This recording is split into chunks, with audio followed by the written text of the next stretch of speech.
Good morning and welcome to Master Debating. I'm your moderator, Molly Sheets. Today we're having a special holiday-themed debate featuring Master Debaters Paige Morrissey and Tatum Dowd. Today's topic will be, what is the best Christmas movie? Some things to consider are romance, nostalgia, family friendliness, and cliches that often occur in Christmas movies. Paige will be representing the movie Home Alone, and Tatum will be representing Elf.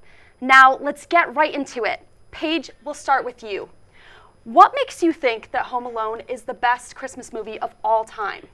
I think Home Alone covers so many different topics that aren't in your cliche, boring romance Christmas movie. I think it covers that not so picture perfect family that really is what Christmas is about, and I think that it still has that Christmas spirit, and it has a huge comical factor, which I think is ideal for me when watching a Christmas movie.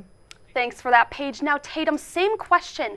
Why do you think Elf is the best Christmas movie of all time? Well, I totally agree with Paige that comedy is such an important factor in any Christmas movie, and Elf certainly delivers on that, but I think it has so many layers to it. It has the romance without it being the center of the film. It has the imperfect family that shows them coming together in the end, loving each other, celebrating Christmas, and I think that it just has more to it than Home Alone, and I think it's also more responsible storytelling as it does not revolve around a case of what I would term child endangerment.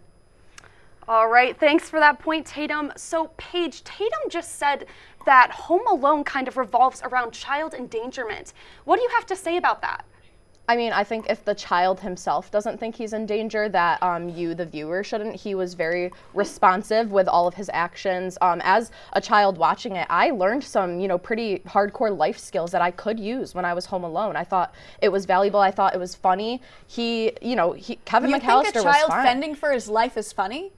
No, I don't think that's funny. I think the robber aspect is funny. The child was not hurt at all at any point during the movie. I think it was all just harm to the house, but clearly nothing too bad came out of it. I don't find property damage amusing. I don't find a child being home alone with robbers coming to the house amusing. And frankly, if the child doesn't know he's in danger, it doesn't count, is not, in my opinion, a valid argument. If a child is in a hot car and they're asleep, is that child not in danger? I don't find a pedophile. If you drop a baby, I don't find a pedophile funny. All right, ladies, thank you. Those are both great points, but let's move on to the next question here.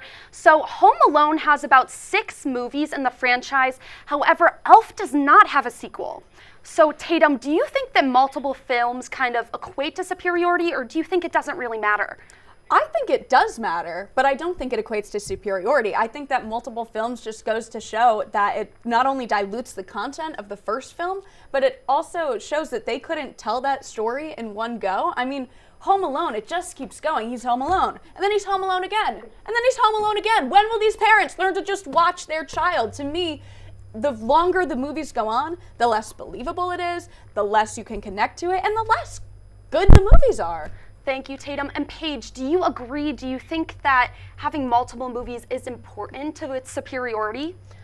Like Tatum said, I don't think it's about superiority, but I think that it shows that the viewers wanted more. And they did tell the story in one go. Home Alone 1 was fantastic, but the fact that it was the highest grossing movie in 1990, people wanted more. So Home Alone 2, Home Alone 3, they are just as good. It doesn't mean that they couldn't tell the story in one go. It just means that people wanted more. And I think you could argue that that is nothing but a greedy capitalistic cash grab. If you're going by grossing, I'm not going by how much the movie Elf was made into a musical. That's absolutely because people wanted more. Right, and just like the movies, people wanted more. People wanted it 6 times more.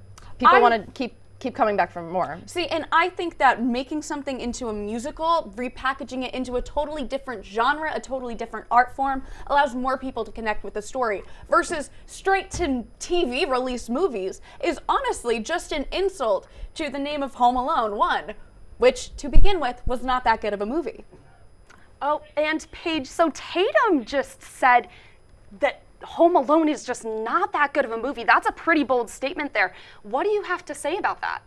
I have to say that that's your opinion, but if we're going on opinions, I don't think Elf was that great of a movie. I think that Buddy is a pedophile. He was hanging around children the entire movie. And talk about family friendly, you're saying that, Home Alone, the child was in danger. Talk about that office scene where, there's swear words being thrown around. Do you think that's family friendly? Do you think that's what joy in a Christmas movie should be about? So Tatum, pedophile is a pretty bold statement as well. What do you have to say about Paige's statement calling Buddy the Elf a pedophile? I think that is a wildly dangerous accusation that actually stops us from being able to find adults that are seeking out to harm children, like, I don't know, robbers when a child's home alone. But with Buddy, the children in question that he was interacting with were his peers. He was in school, he was seeking an education, he was always supervised. Nothing inappropriate whatsoever occurred in that movie, besides him learning how to spread Christmas cheer. So if you think spreading Christmas cheer is pedophilic, you really need to reevaluate what Christmas is all about for you. Thanks for that point, Tatum. And just another question. Many popular Christmas movies include kind of a romance in it. However, not all Christmas movies have romance. Home Alone does not have a romance. So, Paige, do you think this helps or hinders the movie experience?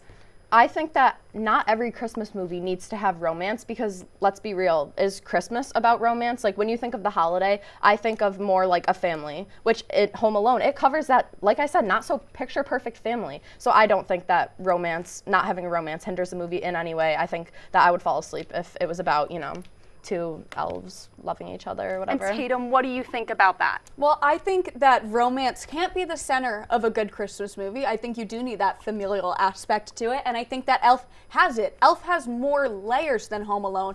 It has the fun kind of Christmas hijinks with Buddy readjusting to the city, in addition to this not picture-perfect family that eventually grows to love and respect each other and act as a unit. Meanwhile, Home Alone does not have an aspect of romance, which I do think is something people seek in Christmas. It covers rom-coms. Thank you, Tatum. Well, that's all the time we have for today. Thank you both so much for joining us on today's segment. And coming up after the break, Brooke Vogel is arrested for breaking into Taylor Swift's concert without a ticket. Plus, Tatum Dowd's TikTok fame is on the rise. Is Pete Johannes' TikTok a thing of the past? We'll be right back.